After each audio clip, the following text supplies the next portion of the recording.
Kita sampai di ayat 124, 125. Wa idh ibtala Ibrahima rabbuhu bikalimatin fatammahunna. Qala inni ja'iluka lin-nasi imama. Dan Nabi Ibrahim itu kenapa dijadikan panutan? Kalau kita sholawat itu kan, terutama sholawat pada saat tahiyat, itu kan bacaannya jelas. Allahumma sholli ala Muhammad wa ala ali Muhammad kama shallaita ala Ibrahim wa ala ali Ibrahim. Wa barik ala Muhammad wa ala ali Muhammad kama barakta ala Ibrahim wa ala ali Ibrahim. Ya Allah, berikanlah salawat salam sejahtera kepada Nabi Muhammad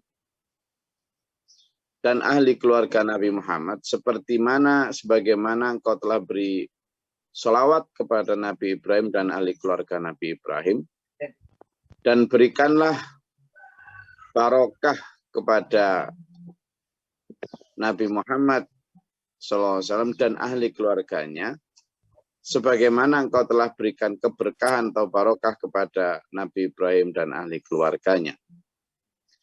Kenapa Nabi Ibrahim begitu tinggi sebagai rujukan atau referensi barokah, referensi keselamatan? Karena Nabi Ibrahim layak. Layaknya gimana? Nabi Ibrahim itu ujiannya banyak. Banyak ujiannya Nabi Ibrahim itu. Ujian loyalitas, ujian kecintaan, ujian ketaatan terhadap Allah. Mulai dari ujian keberanian saat harus melawan agama dan kepercayaan mayoritas masyarakat saat itu yang menyembah berhala. Itu kan ujiannya luar biasa, menegakkan kalimat tauhid di tengah masyarakat musyrik. Sendirian. Bahkan ayahnya yang diharapkan menjadi pendukung dakwahnya pun mengancam, kalau kamu lanjutkan dakwahmu itu wahai Ibrahim, kamu akan aku usir, bahkan mungkin aku bunuh kamu kalau macam-macam. Gimana nggak begitu? Orang tuanya Nabi Ibrahim itu tokoh pembuat patung. Tokoh pembuat patung. Nah, terus anaknya mau jadi orang yang melawan masyarakat menyembah patung kan, ya mau ditaruh di mana muka orang tuanya kan gitu. Sehingga Nabi Ibrahim saat itu diancam betul. Sampai kamu nggak menghentikan ajaanmu untuk aneh-aneh itu, wahai Ibrahim, kamu akan tak bunuh, kamu tak keluarkan, tidak hanya tak usir dari rumah ini, tapi juga kamu akan tak bakar itu. Lah ujian itu juga kemudian dilewati oleh Nabi Ibrahim, dan Nabi Ibrahim dibakar betul ya. Pada saat Nabi Ibrahim dibakar itu dulu, Nabi Ibrahim tuh nggak kok diberitahu Allah nanti kamu nggak apa-apa dibakar, nanti kamu nggak kerasa kamu, nggak gitu. Atau misalnya Nabi Ibrahim itu pede punya kesaktian bahwa nanti kalau dibakar nggak mempan, nggak ada gitu, nggak ada.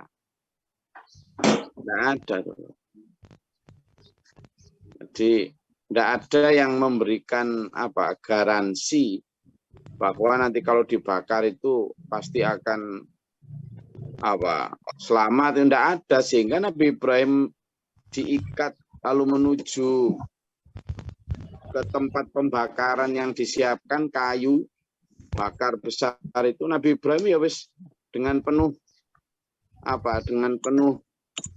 kesadaran bahwa nanti itu akan hancur tubuhnya, leleh oleh pembakaran itu. Begitu. Jadi Nabi Ibrahim juga tidak kok punya kesaktian, atau Nabi Ibrahim itu lalu sudah diberitahu Allah bahwa nanti itu enggak. Sehingga ketika tahu konsekuensi dari menghancurkan patung yang paling besar, menghancurkan tauhid itu, konsekuensinya tahu betul bahwa dia akan dibunuh itu. Nah, tapi ternyata alhamdulillah Nabi Ibrahim lolos dari ujian tersebut. Lolos gimana? Ya selamat, tetap mempertahankan ini meskipun kemudian Allah memberi pertolongan dengan mengatakan kepada api, ya naru, wahai api, kuni, jadilah kamu itu bardan, dingin, wasalaman dan selamat ala Ibrahim atas Ibrahim. Itulah perintahnya Allah kepada api. Nah, perintah Allah kepada api itu Nabi Ibrahim yang tidak tahu. Ya ujuk-ujuk terasa kok nggak panas gitu aja. Ya. Padahal beliau sudah siap untuk mati dibakar itu. Nah, yang kayak gini juga terjadi pada saat Nabi Ibrahim diuji lagi untuk menyembelih anak yang paling ditunggu-tunggu dan paling disayanginya, yakni Ismail. Pada saat berangkat menuju tempat penyembelihan itu, kemudian sampai di tempat penyembelihan itu, Nabi Ibrahim ya tetap merasa bahwa sambil nangis itu. Membawa anaknya menuju tempat penyembelihan itu sambil nangis. Nangis karena sebentar lagi akan berpisah dengan anak yang sangat disayangi. Berpisahnya pun dengan cara yang sangat tragis. Yakni itu nggak hanya sekedar terputus, yang memutus itu beliau sendiri. Gitu. Nah ini kan menjadi sebuah ujian yang nggak main-main. Ini sebuah tantangan. Dan itu semua fa'atammahunna, Nabi Ibrahim bisa melewati ujian itu dengan sempurna.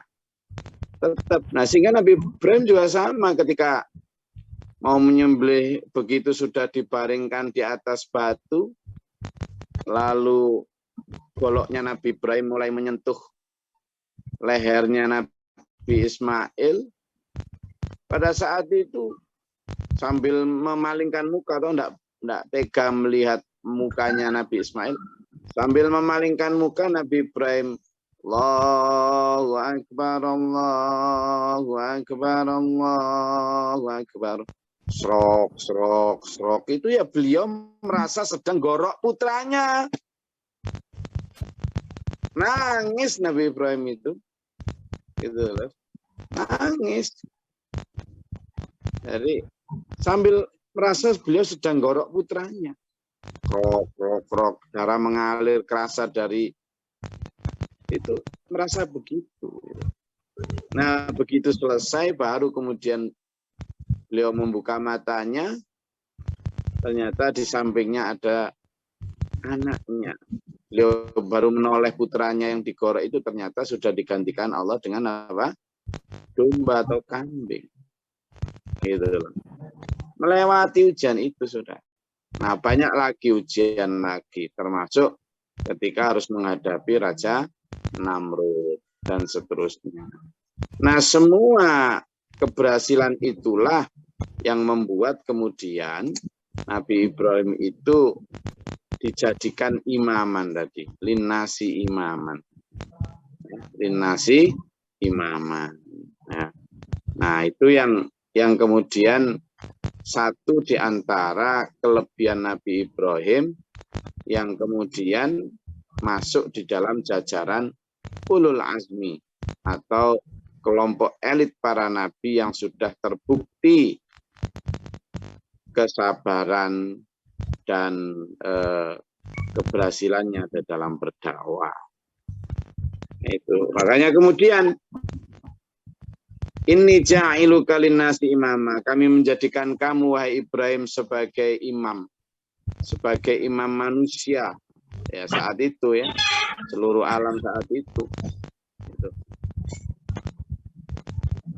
Nah ini yang apa ya, yang harus jadi perhatian kita. Nah tapi kemudian Nabi Ibrahim mengajukan proposal, usul Wa min dzurriyyati ya Allah, dan tolong jadikan juga anak keturunanku sebagai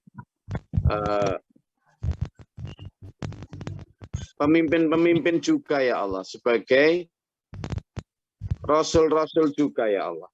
Kata Allah, iya nggak apa-apa, aku janji anak turunmu tak jadikan rasul. Tapi Allah berfirman, qala la yanalu ahdi az-zalimin. Oke, tetapi janjiku itu untuk menjadikan cucu-cucumu itu sebagai pemimpin tidak berlaku bagi orang yang zalim. Nah, ini bangun semua. Kalimat ini Lur, ya, memberikan kita penegasan bahwa bahkan anak keturunan Nabi Ibrahim sekalipun itu loh tidak dijamin mesti baik. Jaminan atau janji mesti baik itu hanya bagi anak-anak keturunan Nabi Ibrahim yang memang taat tunduk patuh melaksanakan ajarannya Nabi Ibrahim. Bagi yang tidak, ya tidak.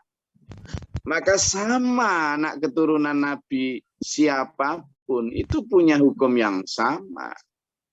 Tidak ada jaminan anak keturunan Nabi pasti baik, pasti selamat, itu tidak ada. Tidak ada. Gitu loh. Sehingga sekarang misalnya ada orang-orang yang membanggakan keturunan, banggakan, tidak ada dasarnya itu, tidak ada. Tidak ada satupun orang yang punya jaminan selamat. Apalagi jaminan pasti harus jadi, enggak ada. Dan Nabi Muhammad SAW sekalipun juga tidak memberikan itu.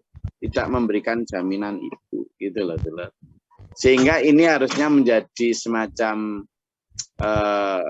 penegasan kita bahwa kita itu tergantung apa? Ya, catatan apa yang kita lakukan sendiri-sendiri, bukan tergantung orang tua dan sebagainya. Ini Allah berfirman, qala oke la yanalu ahdi dzalimin. Ya, tapi tidak berlaku bagi orang-orang yang zalim. Oke, ini tidak berlaku tuh, Lur.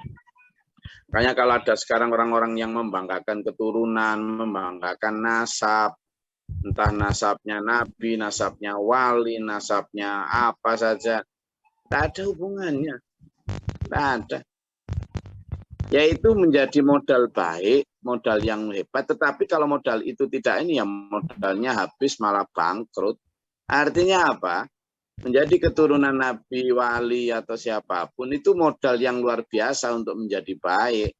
Tapi kalau itu tidak dikelola dan tidak melaksanakan sunnah Rasul, ya nanti jangankan kok jaminan selamat, diakui aja belum tentu. Ya, dan itu terjadi di anak keturunannya Nabi Ibrahim sendiri, dari anak keturunan garis Ismail maupun anak keturunan garis Ishak. Banyak yang zalim. Oh, Yahudi Nasrani itu kan keturunannya Nabi Ishak. Ya, banyak yang zalim.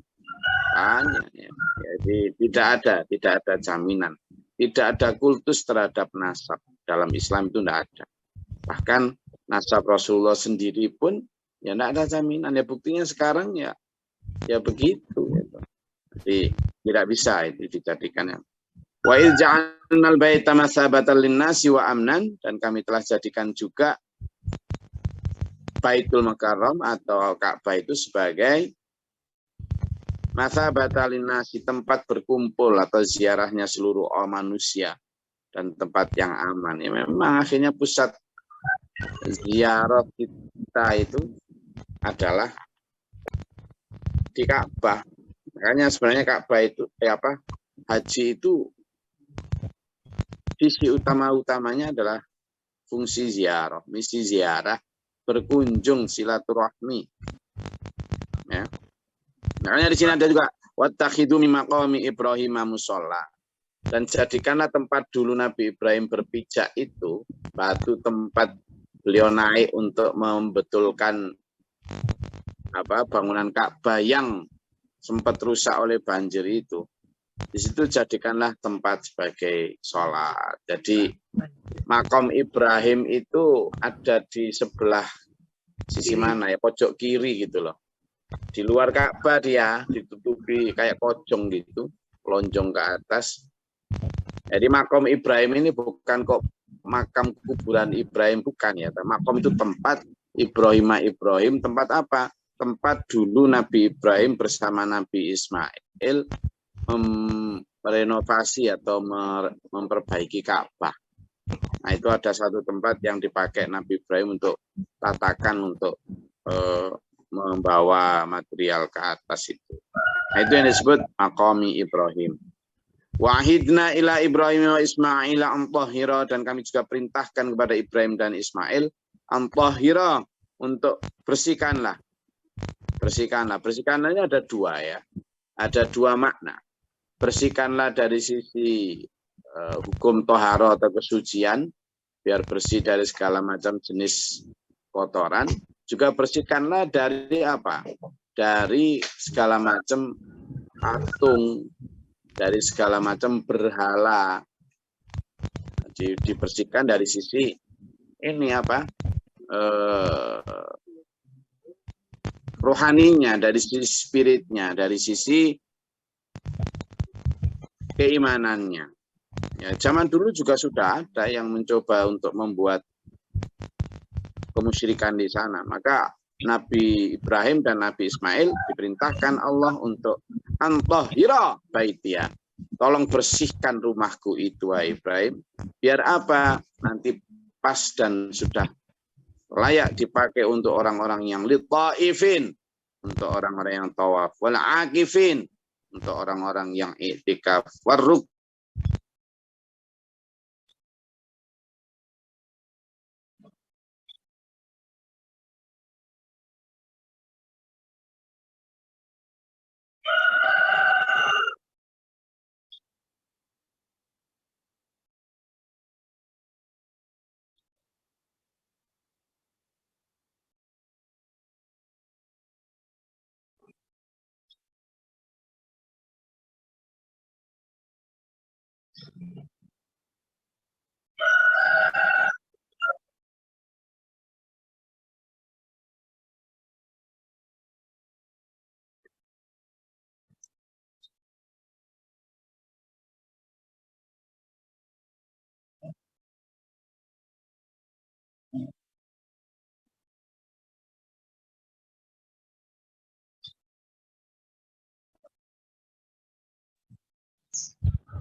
Hilang ya semua gambar dan suaranya ya. Suaranya hilang.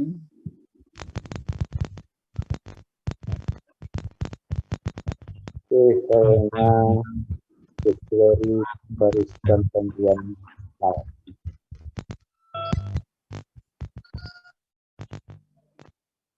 Jadi itu yang bisa saya sampaikan untuk pemaparan dari ayat 124. Nah, oke. Tuh, oke. Ada yang mau ditanyakan atau disampaikan, silakan. Dari ayat tersebut tadi, silakan.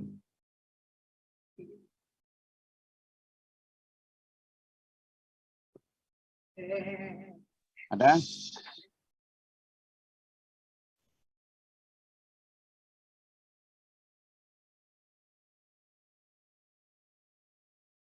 Silakan. Sambil ini. Apa yang mau ditanyakan, silakan. Permisi, Gus. Ya, apa? Terkait dengan doa salawat yang kita panjatkan kepada Nabi Ibrahim itu kan ada kalimat Allahumma ya, di saat kita tahiyat itu kembalinya itu doa itu kita mendoakan kepada Nabi Muhammad dan Nabi Ibrahim atau kembalinya itu kepada kita ingin minta disejajarkan atau bagaimana, Gus? Mohon penjelasan. Ya enggak lah. Ya kita ini tetap sama. Kan di situ ada sampai tahiyatun barakatus sholawatu thayyibatulillah. Assalamualaikum ayyuhan nabi. Itu kepada Nabi Muhammad itu. Assalamualaikum. Salam kepada engkau ya ayyuhan nabi, wahai nabi. Nabi Muhammad. Assalamualaikum ya nabi warahmatullahi wabarakatuh. Assalamualaikum. Baru kemudian salam kepada kita sendiri. Salam kita kepada kita sendiri itu assalamualaikum dan selamat juga untuk kita kami wa ala ibadillahi sholihin dan untuk orang-orang yang ahli orang-orang hamba-hamba Allah yang soleh. Baru kemudian asyhadu alla ilaha illallah asyhadu alla ilaha illallah Allahumma sholli ala Muhammad. Kita pun kemudian diperintahkan untuk mengucapkan sholawat kepada Nabi Muhammad wa ala ali Muhammad dan kepada Nabi Muhammad ahli keluarganya. Kama sholaita ala Ibrahim wa ala ali Ibrahim dan kepada bagaimana, maksudnya sebagaimana itu berikanlah kepada Nabi Muhammad sholawat salam sejahtera, barokah, barik ala Muhammad wa ala ali Muhammad itu. Kama barokah ala Ibrahim wa ala ali Ibrahim itu seperti barokah, seperti keselamatan yang kau berikan kepada Nabi Ibrahim dan ahli keluarganya. Nah, Nabi Muhammad itu kan sudah penuh keselamatan. Nabi Ibrahim juga sudah penuh keselamatan. Maka kita harapannya adalah bahwa ketika kita mendoakan beliau-beliau itu, maka doa itu akan seperti gelas, akan seperti ember yang sudah penuh lalu kita tuangkan lagi, kita berdoa agar Allah menuangkan lagi air itu, maka kita yang ada di sekitarnya itu akan mendapat ceceran atau serambahan dari orang-orang mulia, hamba-hamba Allah yang mulia, yakni Nabi Ibrahim maupun Nabi Muhammad SAW. Itu tujuannya ke sana. Itu sehingga kita bersolawat itu baik kepada Nabi Muhammad maupun kepada Nabi Ibrahim itu arahnya agar kita mendapatkan serambahan selamat. Ada lagi?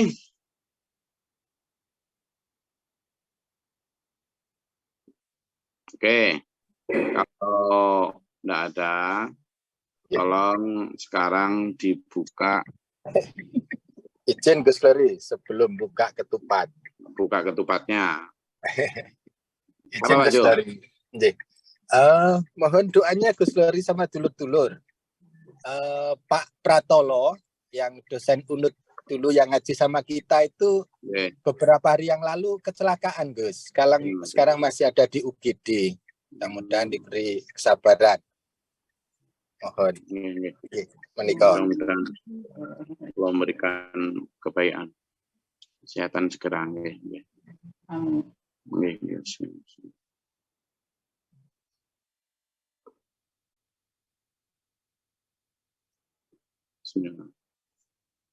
Oke. Ada yang mau disampaikan lagi? Kalau nggak ada, sekarang hari ini adalah apa Pak Martono? Ngapunten Gus, izin ada tambahan tentang pengucapan kata Sayyidina dalam tahiyat itu bagaimana?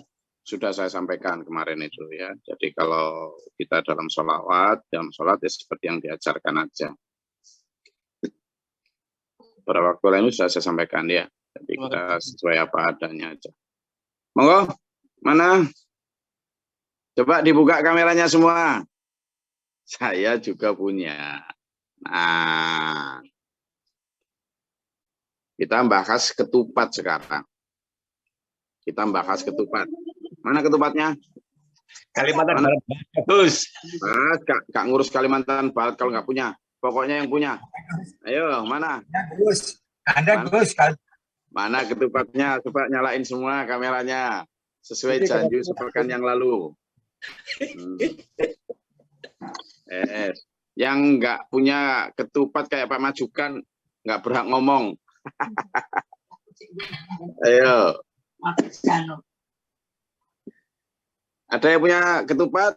Monggo. Sekarang kita nikmati ketupatnya.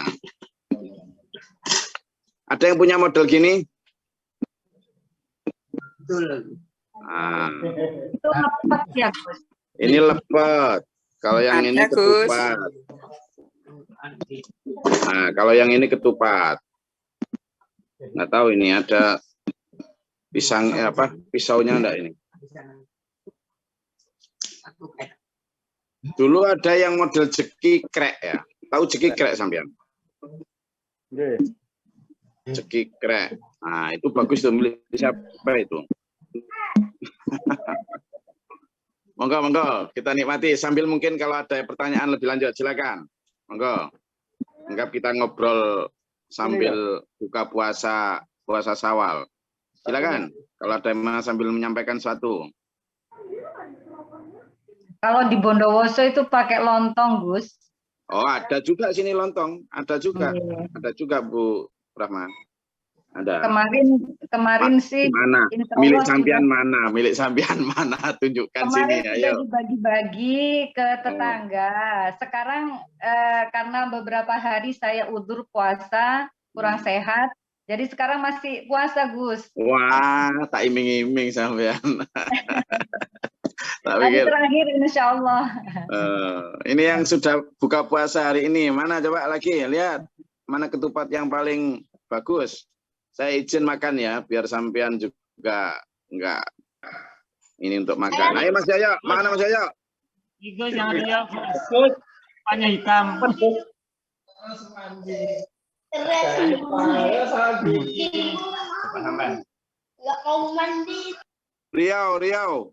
Riau punya enggak?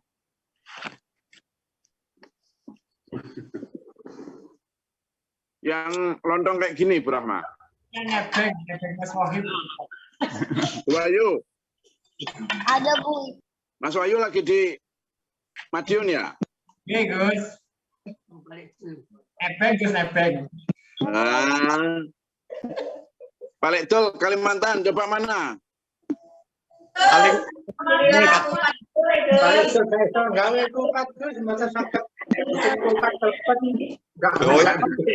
Lontong bagaimana, Gus? Lontong ini. Nah, ini Bu Rahma. Oh, ini lontongnya. Oh iya. Oh, kemarin bentuknya segitiga. Oh, gimana lontong segitiga itu? Lonjong.